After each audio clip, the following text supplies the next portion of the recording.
大家好啊！今天我们来开箱一个键盘。很久以前我买过的一个键盘是这个很有名的这个 HHKB， 但是这个键盘其实也用了很长时间了。你可以看到周围这一圈基本上都已经发黄了。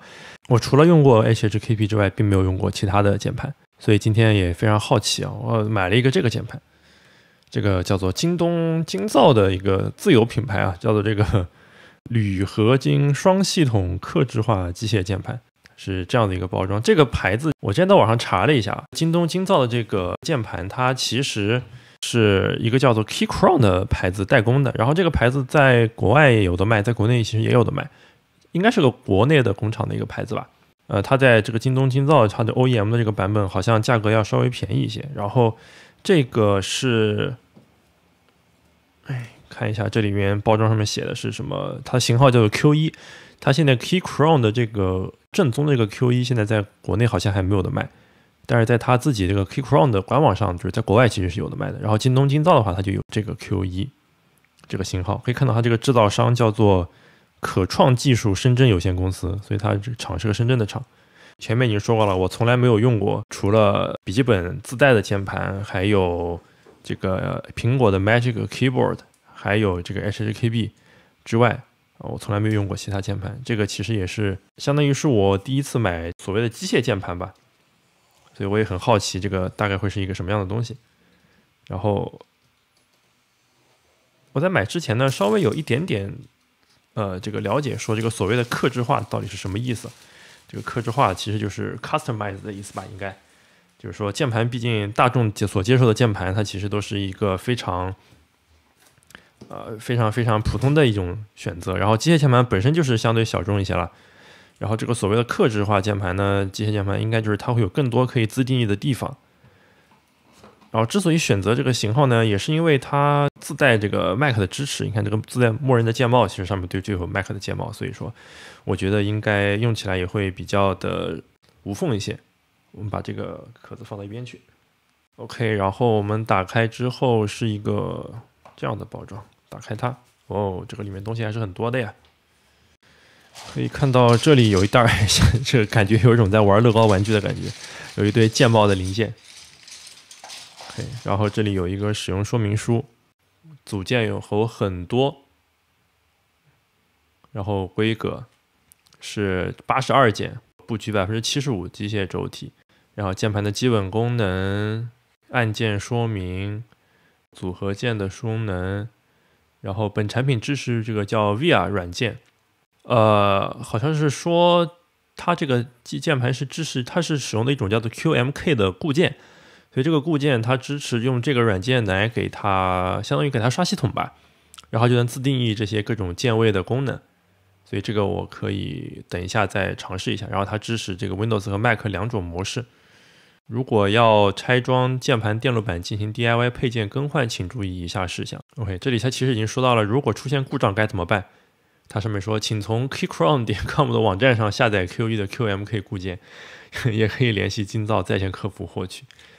反正它算是一个开箱即用的东西吧，但是它可能也保留了一部分可以自定义的一些功能，所以说它可以算是在那种就是更小众的那一系列的纯客制化键盘跟上面大众一点那种量产化的机械键盘，它是在一个中间的这个定位，所以可能也会比较适合我这种从来没有接触过机械键盘但是又有点感兴趣的人吧。这是一张卡片，他说在插入开关轴之前请确保开关针脚是笔直的。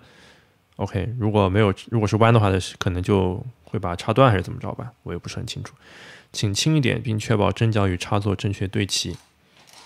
然后这是一袋这个有蓝色和浅色的这个键帽，真的很像，这个声音真的很像乐高玩具。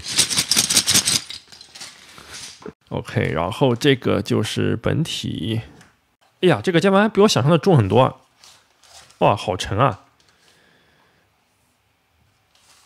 我先把本体放在这里吧。哇，真的好沉。然后这里有一个内六角的小扳手，这个应该是这个键盘的线啊，这个线其实看上去还是很酷的一根线。这一端是 USB Type-C 的，然后这边是一个 USB Type-A 的，它有一个转接头 ，OK， 也可以做成 C to C， 然后这里还有一个 USB-A 到 USB-C 的一个转接头，附赠了一个这个，然后中间这个连接，哇，就很有意思了。所以说它是一个5个针脚的一个插头，然后这个插头这么插上去之后，还可以把它拧紧。所以看这看上去还是非常的酷啊，这个线。然后这里的这个线是电话线的这样弹簧的造型。OK， 然后看看这里是什么？这里是一个，好像是一个这是一个就是键盘那个轴吧，有一些这种像贴纸一样、海绵一样的东西。然后这里有一些螺丝，还有一些垫片儿一样的、垫脚一样的东西，这个我不是很清楚。这里最后还有一个说明啊，下面还有东西啊。如果是 Windows 用户的话，就需要建议你换线，这可能是一个快速使用说明吧。这里还有一个用来拔键的一个东西，这个好像也是用来拔键的，对，它是这样子拔的。所以工具还是很多的，我先把它全拿出来好了。OK， 然后这个盒子应该就这里还有一个东西，哇，这里东西真多。这还有一个小螺丝刀，工具好多呀。然后我们来看这个键盘，我们把它的袋子打开吧。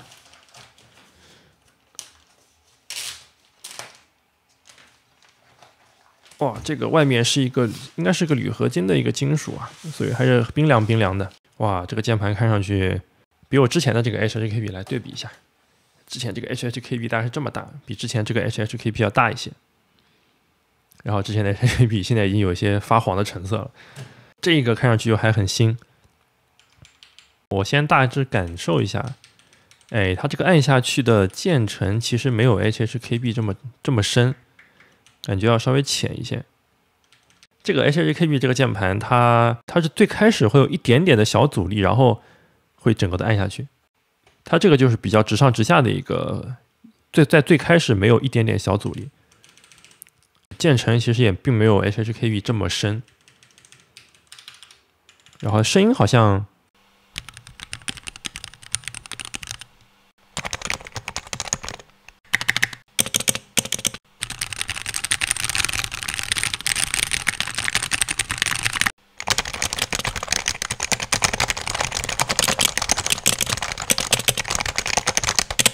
看上去还是很不错的一个键盘。我们看看它背面啊，这里是 Windows 和 Mac 的这样一个切换，然后这里是电源线，然后背面哇，这个冰冰凉的，上面已经沾满了水汽。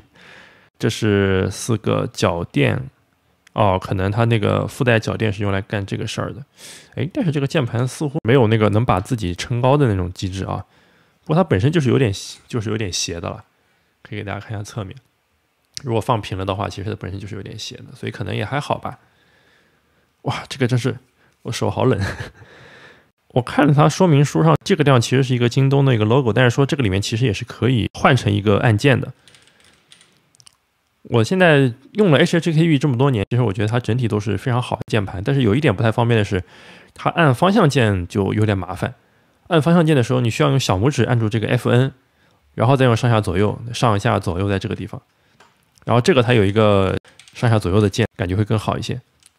这个键帽的印刷还不是居中印刷的啊，看上去有点不太习惯。我们来看一看这些乐高玩具。这些都是这是不同的印刷。Alt 键的话就是给 Windows 系统用的了。然后这里有一个，还有一个 Page Down， 然后 Number Clear。这里是小键盘的1、2、3、4，这个 Shift 很长啊。诶，这个 Shift 是装在哪里的？为什么会有这么长的 Shift？ 诶，这个 Shift 是用来装在哪里的？难道可以这样子做一个 Shift 吗？好神奇。然后这里都是一些比较短的键。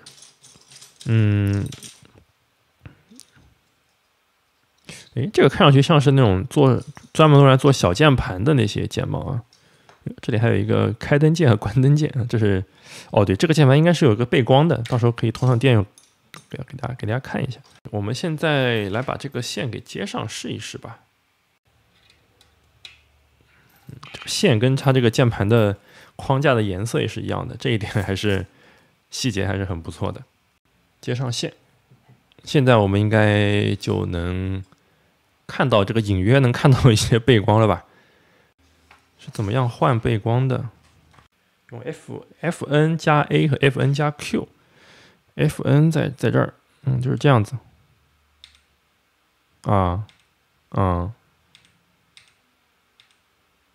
这还有这样子会变的灯光。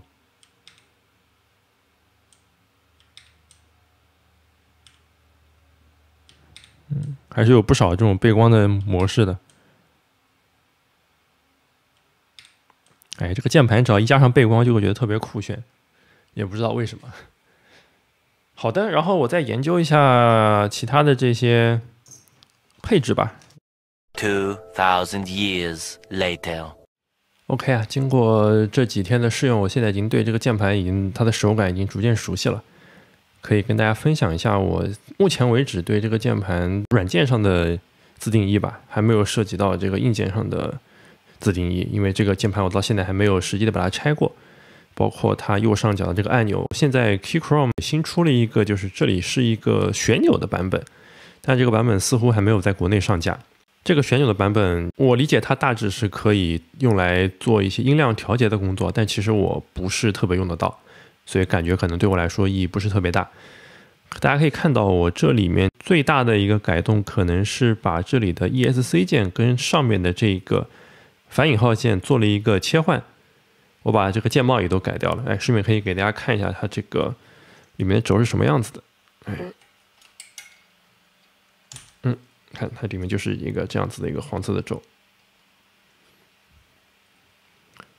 这个原版的 ESC 键呢，它是一个红色的，但是在它附赠的键帽补充装里面呢，有一个蓝色的 ESC 键，所以我就把它换上去了。如果还是红色的话，这里就会显得有点突兀，因为它不在左上角了。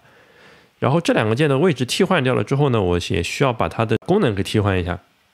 这个时候就要用到一个叫做VR 的一个软件，这个软件我试用了一下，其实是非常简单的，可以给大家快速的演示一下。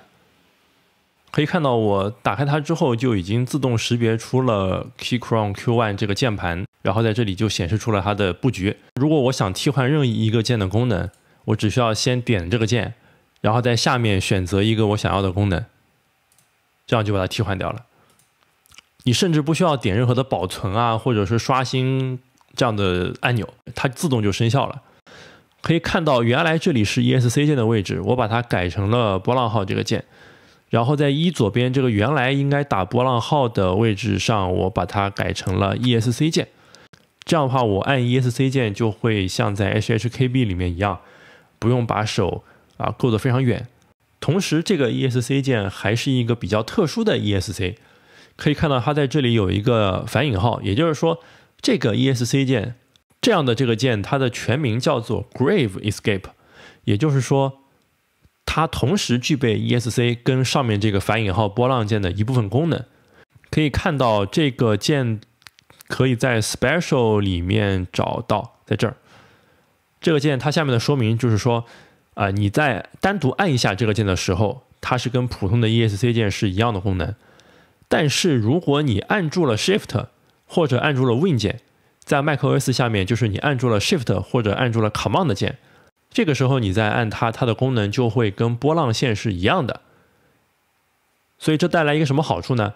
在 macOS 里面，同一个应用程序的窗口之间互相切换的快捷键是 Command 加这个波浪号键，所以说我就不需要按这么远的这个键来实现这个组合键的功能了，我直接按住 Command 键，再按这个键，就可以实现一样的功能。另外一个好处是，当我想要输入波浪号这个符号的时候，这在终端里面是一个非常常用的字符，用来表示就是 Home 这个目录嘛。这时候我也只需要按住 Shift 键加上这个键，就可以输入波浪号这个键。所以这是这个GESC 键它的一个特殊的功能。在很多就是尺寸更小的键盘里面，它们可能并没有上面这一排键，所以说这个键就会同时承担 ESC 跟波浪号这个两个键的功能，所以这样就可以把这两个键的位置给替换掉了。同时我还顺便把这个大写锁定键这个位置也把它替换成了 Ctrl 键。但是因为这个键帽里面并没有这样子长度的 Ctrl 键，所以这个印刷上暂时还是大写锁定键的这样一个样子，但是它实际上已经是一个 Ctrl 键了。有熟悉 macOS 的小伙伴可能会知道，它在系统设置里面其实是有一个可以自定义这些功能键的一个功能，但是系统本身提供的功能呢，相对来说还是比较简陋一些。通过 Via 这个软件，它能做到全部按键的自定义，还是非常强大的。我可以看到这个键的位置原来应该是大写锁定在这里，但是我现在把它改成了左 Ctrl 键。这样的话，原来左 Ctrl 键的这个位置，我就把它换成了 MO1 这个按键。这个按键的意思是我按下这个键的时候，会临时的切换到 Layer 1。它在键盘上的显示就是 FN 这个按键。然后说到这个 Layer 呢，我们就可以说一下这个键盘它其实有4个 Layer， 可能包括这一类的固件都是通过这种方式来管理不同的键位的布局的。在 macOS 下面，它用的是0和1这2个 Layer， 然后在 Windows 里面它用的是2和3这2个 Layer。可以看到相同的按键布局可以拥有完全不同的功能的配置，所以这个就是 Layer 的概念。当我按一下 MO1 这个键的时候，整个键盘就会临时的切换到1这个 Layer， 所以说就起到了一个组合键的效果。在 Layer 1 中，它这里有一些调节 RGB 颜色的一些特殊的配置按键，同时我把 HJKL 这4个键的功能改成了这个方向键的功能，这样我就可以做到按住 FN 键的同时，通过这4个键像在 Vim 里面操作一样进行这个上下左右的操作了。但是在 macOS 里面，我大部分时间其实都不需要用到这样的组合键，因为在输入文本的时候，你可以通过按住 Ctrl 键，然后加上 NPFB 这4个组合键来实现这个下上右左这样的功能。不过这样我在 Layer 1 里面加了这4个按键也聊胜于无，因为在 Layer 1 里面大部分的按键都是没有什么特别的功能的。最后一个跟 HHKB 不太一样的地方是回车键的上面，它现在是这个反斜杠这个键。反斜杠这个键的位置在 HHKB 上，可以给大家看一下。在 HHKB 上，这个键的位置其实是删除键，就是说它其实是对应到这里的这个键。这里我还没有暂时替换，因为我还没有想好，如果把这里也替换成删除键之后，原来删除键的位置，包括这个反斜杠的键这个位置，我该怎么放其实我还没有想好。这个要改动的话，可能会有一点点麻烦。如果要做成跟 HHKB 一样的话，因为大家可以看到 HHKB 的反斜杠其实是在这个加号等于号的右边，也就是说它其实是在这个位置。但是这个位置可以给大家看一下，它这个键帽的配置是这样子的，它这里并不能容纳2个键，所以它这里只能容纳1个键。这里的这个结构我不是特别了解，它其实是一个轴边上有一个另外2个小轴。可能是起到了一个固定的作用，这样让它的这个整体的稳定性更强一些。所以问题就在于我的等于号右边只能拥有1个大键的区域。如果把这一个大键替换成这个反斜杠键，就感觉有点奇怪，因为这个键呢占的空间实在是太大了。最后一点，我这还新增了一个掌托，因为我发现这个键盘还是比较高的，有一个掌托的话，这样会可能会稍微的舒适一些。总结一下。Keychron 京东精造 Q1 这把键盘的优点，第一是我觉得它做工很不错，其次是得益于 QMK 固件，它可以随心所欲的调整所有键位的功能。然后我期望它有，但是它并没有做到的地方有，第一个是可以调节的倾角，第二是既然你都已经是一个有线键盘了，为什么不增加2个 USB 接口呢？这样我就可以把鼠标的无线接收器插在键盘上了，是吧？所以这一期的节目就到这里吧，大家拜拜。